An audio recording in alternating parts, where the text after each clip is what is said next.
Hindu spiritual organization ISKCON has dismissed the claims that it distanced itself from Chinmoy Krishnadas, the monk who has been jailed by the Bangladesh government. ISKCON has affirmed its support for Das and said that it backs the monk's right to protest peacefully.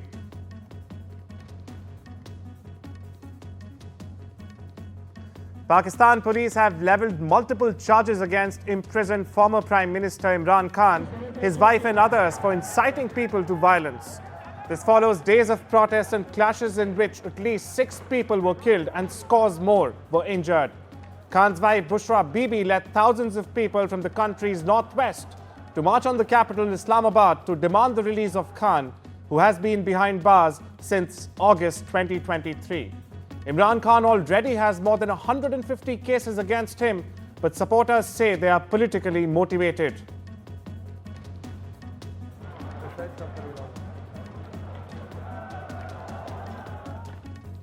UK and Iraq have signed a landmark deal to strengthen border security. UK's Home Office has said smuggling networks operating out of Iraq, including the Kurdistan region of Iraq and Europe, have been responsible for trafficking thousands of people across the globe, including across the Channel to the UK, which has been undermining border security and putting lives at risk.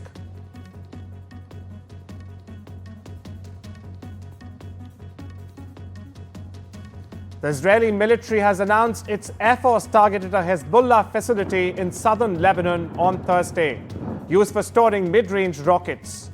This strike came after both sides accused each other of violating a ceasefire aimed at ending more than a year of fighting. Israel also reported firing on vehicles it deemed suspicious in the southern region, accusing them of breaching the truce with the Iran-backed Hezbollah, which has been in effect since Wednesday. According to an IAEA report, Iran has notified the UN nuclear watchdog that it intends to install over 6,000 additional uranium-enriching centrifuges at its enrichment plants and activate more of those already in place. It reportedly outlines Tehran's response to a recent resolution passed by the agency's 35-nation Board of Governors. The resolution, which was backed by Britain, France, Germany and the United States, called for action against Iran.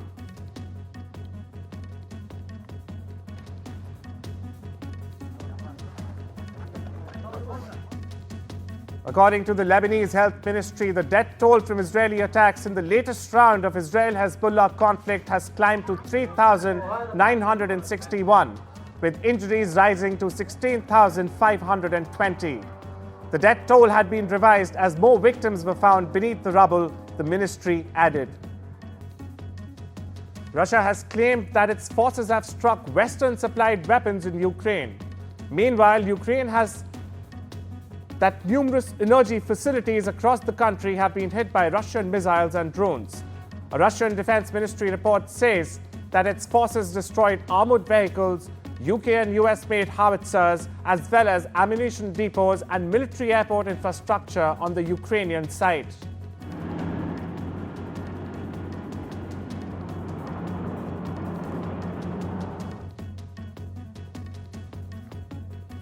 The brutal ceremony for the remains of 43 Chinese People's Volunteers martyrs was held at a CPV martyrs ceremony in Shenyang, Northeast China's Liaoning province, on Friday. The remains of these 43 CPV soldiers who lost their lives during the war to resist US aggression and aid Korea were returned to China on Thursday from South Korea.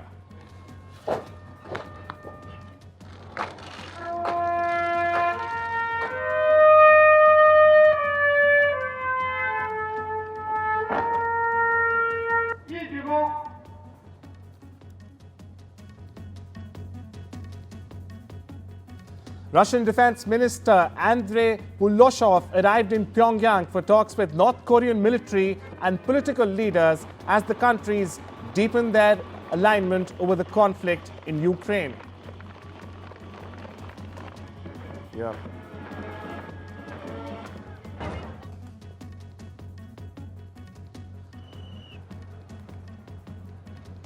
Protesters clashed with police in Georgia's capital, Tbilisi, after the government suspended talks on its bid to join the European Union for 4 years.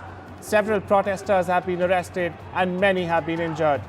The move by the Georgian Prime Minister came hours after he was reappointed to the job by members of the governing Georgian Dream Party. This, after its disputed victory in the last month's parliamentary election, sparked massive protests and led to an opposition boycott of parliament. The October 26 election was widely seen as a referendum on the country's aspirations to join the European Union.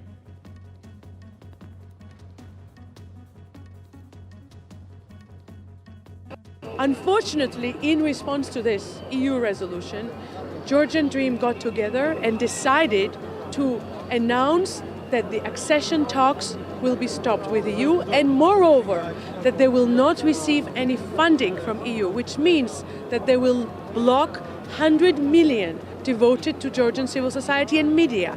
They're going to suffocate whatever pockets of freedom are left in this country. Hence the reaction of public. Venezuelan lawmakers have approved a bill that codifies economic sanctions as crimes against humanity. This includes sanctions like those imposed by the United States. The bill allows the persecution of anyone who expresses support for these measures. It was approved by the unicameral National Assembly. The bill implicitly targets leading opposition leaders. Many of these leaders supported economic sanctions as a means to pressure the government into negotiations. Take a listen. Esa ley basura para nosotros no existe. Para las mujeres y hombres de bien de este planeta no existe. Al contrario, hoy venimos a entregarte y a rendirte cuentas que hemos aprobado la ley orgánica Libertador Simón Bolívar contra el bloqueo imperialista. Voters in Ireland go to polls on Friday to elect a new parliament, and many are unhappy. Housing crises and rising immigration are driving discontent with centre-right governing parties Fine Gael and the Fianna Fáil. An anti-politician mood also is hitting left-of-centre opposition party Sinn Féin, which not long ago appeared destined for power. Listen in to Sinn Féin leader Mary Lou MacDonald. After 100 years of Fianna Fáil and Fine Gael, Tweedledum and Tweedledee as I call it, now is the time for a new government. Now is the time for change. New York's Macy's Thanksgiving Day Parade marched, soared and roared into its second century despite a drenching rain and a brief disruption from pro-Palestinian demonstrators. The New York Police Department said they arrested 21 people after protesters jumped barricades and sat down on the parade route with Palestinian flags and a banner that reads, "Don't celebrate genocide."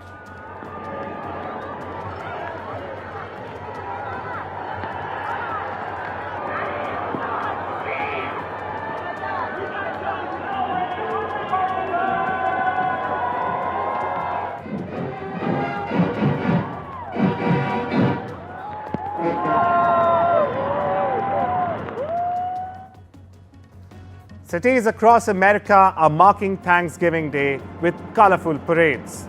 Chicago hosted its annual Thanksgiving Day parade early in the morning.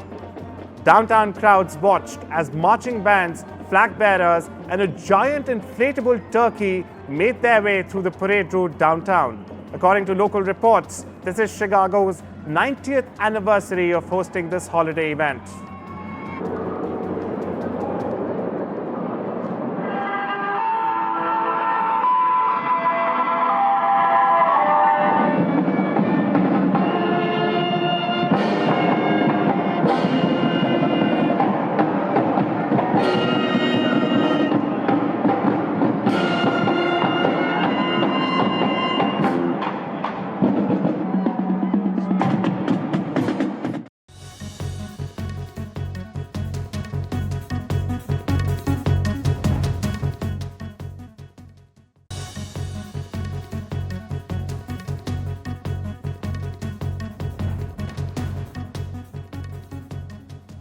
The central processing platform of the Bozhong 26-6 oil field, the world's largest metamorphic oil field, completed installation in southern Bohai Sea on Thursday.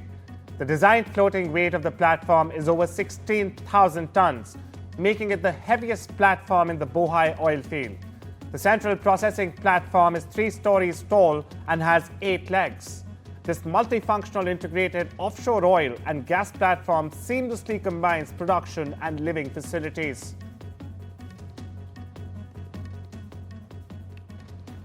The 3-runway system at Hong Kong's International Airport officially went into service, further enhancing Hong Kong's status as an international aviation hub. The 3-runway system is expected to enable the airport to handle 120 million passenger trips and 10 million tons of cargo annually. 香港國際機場係香港以至整個粵港澳大灣區通往世界嘅重要門戶，同社會經濟發展起住戰略性嘅作用。3跑道系統落成之後，香港國際機場嘅容量將顯著提升，包括填海拓地約650公頃，興建一條全長3800米嘅。US coffee giant Starbucks on Friday opened a shop at a South Korean observatory near the border with rival North Korea, where customers, after passing a military checkpoint, could drink beverages in the view of a quiet North Korean mountain village.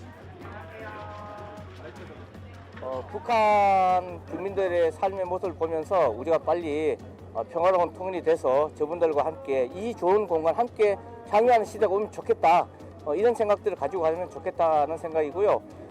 풍선 같은 경우에는 사실 우리의 문제가 아니고 북한 내부적인 문제라고 보기 때문에 우리가 여기서 이 스타벅스를 개장하고 그다음에 많은 분들이 여기를 찾고 조망한다고 해서 북한이 도발할 이유가 있다. 그렇게 생각하지는 않습니다. Experts participating in the second China International Supply Chain Expo, or CISCE, in Beijing have stressed the importance of access to information, trust and collaboration for global businesses to remain competitive in today's uncertain times. Themed Connecting the World for a Shared Future, the 5-day expo is scheduled to run till Saturday, gathering industry leaders and experts from around the world to promote global cooperation in industrial and supply chains. Trade intelligence plays a crucial role because now, as we know, in the current uncertain global context, access to timely, accurate, and reliable information on markets is crucial for firms of all sizes. Now, big firms often have economic research departments that can help them find the information, but especially small and medium-sized enterprises need tools and need information to help them identify and compare opportunities. Shanghai has released implementation plan for low-altitude flight service management, aiming to establish a comprehensive public air route network with over 400 routes by 2027. Listen in. 空域的开放和有效的利用问题，这是企业认为是最大的瓶颈。第二个，这个上天难落地难，这就是说我们的起降场太少，可飞的航线太少。 Australia has become the first country to ban social media for under 16s. This new law is set to take effect in 12 months. It will give social media companies time to comply with new requirements. Educational sites like YouTube and messaging apps like WhatsApp will be exempt. The law doesn't detail, however, how tech companies will enforce these age restrictions, but those that fail to comply could face fines of up to 50 million Australian dollars. It also doesn't require users to upload government IDs for age verification. Canada's Competition Bureau is suing Alphabet's Google over alleged anti-competitive conduct in online advertising, the antitrust watchdog said on Thursday.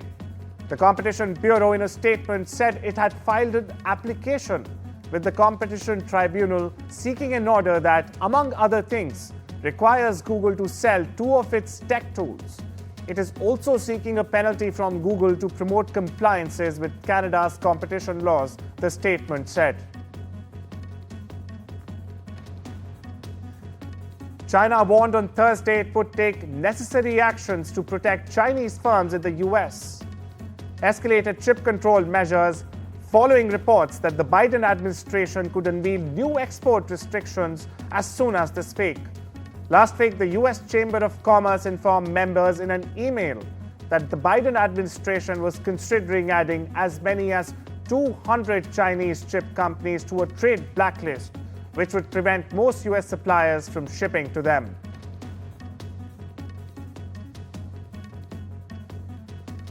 Vermont experiences heavy snowfall on Thanksgiving Day as a snowstorm enters the state. The storm comes as an Arctic blast in the Midwest, and wet weather in the eastern US is expected to disrupt travel over the Thanksgiving holiday weekend.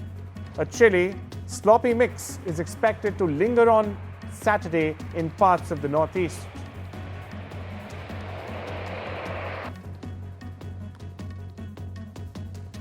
The 2024 Atlantic hurricane season that featured 11 hurricanes and billions of dollars of damage will finally come to an end on the 30th of November. Abnormally warm ocean temperatures and the La Nina conditions in the Pacific supported the formation of several destructive storms. Hurricane Milton rapidly intensified and the storm's maximum wind speeds hit 180 meters per hour, making it one of the strongest hurricanes by wind speed ever recorded in the Gulf of Mexico.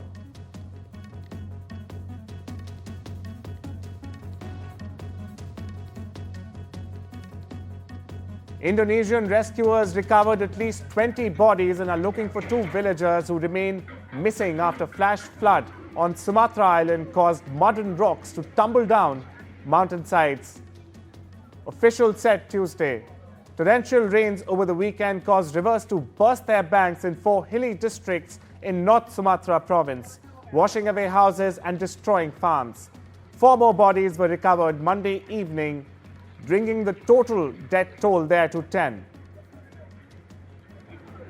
National Disaster Agency spokesperson said in a statement.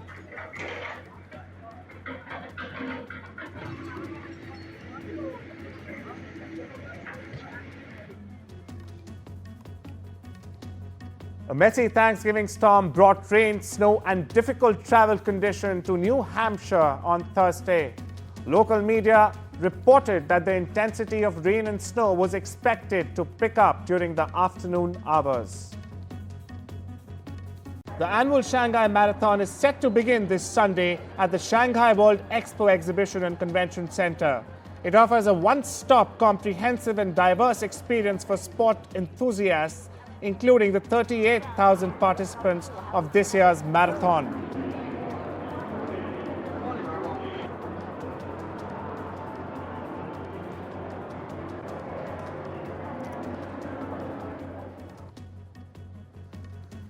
Since 1943, the people of Kentucky, Virginia, and Tennessee have looked forward to Santa's arrival. Not in a sledge on their rooftops, but on a train. The Santa train marks its 82nd running this year, bringing presents and joy to small towns along a 110-mile portion of the CSX rail line tucked into remote country river valleys. Many of these children who line up the tracks and wait for Santa the Saturday before Thanksgiving are the 3rd, 4th, or the 5th generation to do so. People look forward to this event every year. They know when it is. It's the Saturday before Thanksgiving. They know where the stops are. And I've talked to people today, one lady, Ruth, who's been here every Santa train since 1943. She's in a wheelchair now. She remembers when she was 5 years old, walking several miles to come here and see Santa Claus, because there were no TVs. There was nothing back there. And that's her only glimpse of Santa Claus. And, you know, so this is the history and this is the heritage that we're stewards of. To celebrate holidays, Disney Plus has brought Kevin McAllister's iconic house to London for the Home Alone experience, where fans of the movies had the chance to explore it and take festive pictures. The holiday experience features 3 sets: living room, a bedroom, and hallway. All professional photographers were on the sites as well to take Christmas card pictures, along with props such as Kevin's green robe and Harry's coat covered in feathers. Home Alone Experience was open for one day only at the White Rabbit Studios in London.